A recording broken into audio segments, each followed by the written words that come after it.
नमस्ते जी। वैदिक राष्ट्र यूट्यूब चैनल में आपका स्वागत है।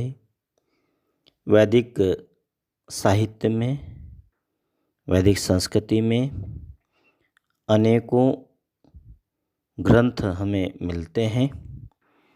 इन सब में एक उपनिषद नाम से हमें ग्रंथ मिलते हैं।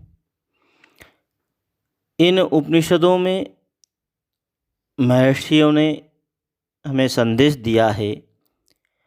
प्राचीन काल में न केवल पुरुष वर्ग अपितु माताएं भी आध्यात्मिक पथ की ओर अग्रसर थीं। इसका संकेत हमें बृहदारण्यक उपनिषद में हमें मिलता है, जहाँ एक चर्चा आती है। याज्ञवल्क ऋषि की दो पत्नियां थीं, मैत्री और कात्यायनी। उसने दोनों पत्नियों से कहा, मैं अब गृह त्याग कर विरक्त होना चाहता हूँ, इसलिए अपनी सारी संपदा तुम दोनों में बांटना चाहता हूँ।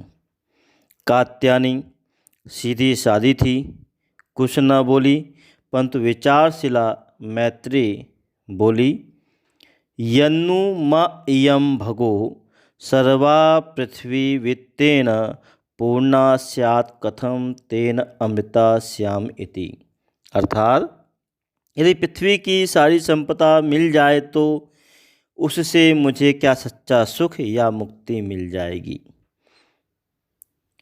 निश्चित रूप से बहुत ही बड़ा महत्वपूर्ण प्रश्न है।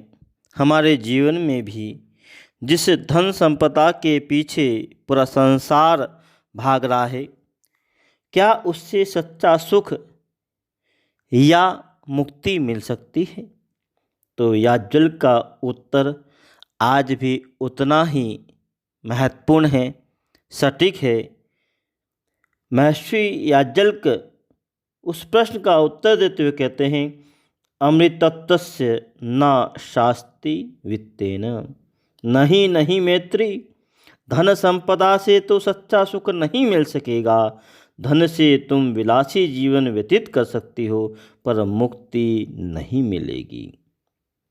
मैत्री ने कहा, फिर मैं ऐसी संपत्ति का क्या करूं जिस धन से सच्चा सुख नहीं मिल सकता? मुझे तो अमरता की राह दिखलाइए, अमरता का मार्ग दिखलाइए, जिससे मैं अमर हो जाऊं, मैं मुक्ति को प्राप्त करूं, मैं सच्चा सुख जो है जीवन का उसको प्राप्त करती रहूं। अर्थात जीवन का जो अंतिम लक्ष्य है, धर्म अर्थ काम और मोक्ष, उस मोक्ष को प्राप्त कर सकूं। याज्ञवल्क ने मैत्री को सच्चा सुख पाने की राह दिखलाते हुए कहा, आत्मा वा अरे द्रष्टव्यः श्रोतव्यो मंतव्यो निधिध्यासितव्यो मैत्रेय आत्मनो वा अरे दर्शनेन मत्या विज्ञानेन इदं सर्वं विदितम्। पति हो, पत्नी हो, पुत्र हो, सभी अपने लिए ही प्यार करते हैं। कोई भी प्राणी मनुष्य धन संपत्ति या पदार्थ को तभी प्यार करता है जब उनसे उसका लगाव हो, उसके साथ आत्मा का संबंध हो। इसलिए इस आत्मा को ही देखना चाहिए।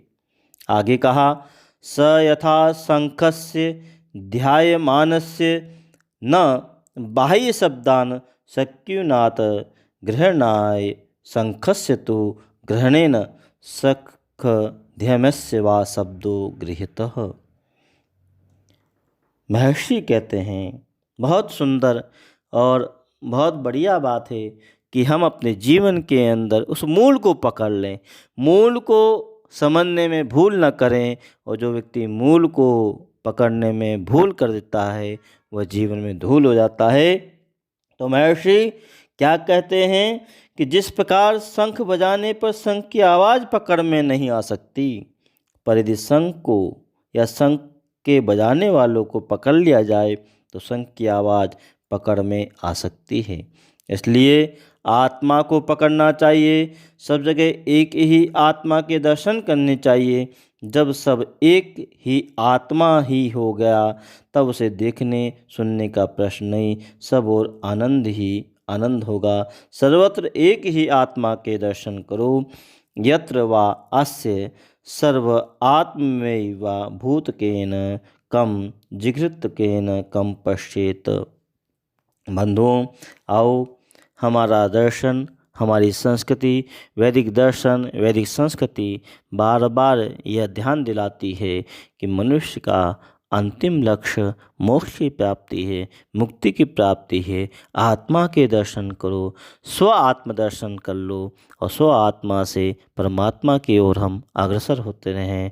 बंधुओं, आओ हम उपनिषदों के संदेश को समझें, उपनिषदों के बताए हुए मार्ग पर हम चलते रहें और यह समझते रहें, यह जानने का प्रयास करें कि किस प्रकार से आत्मा हमारी उन्नति को प्राप्त कर सकती है।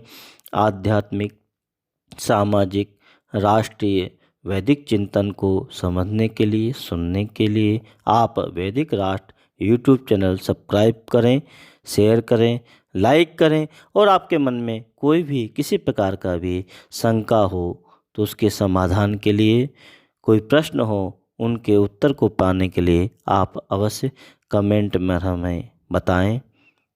धन्यवाद।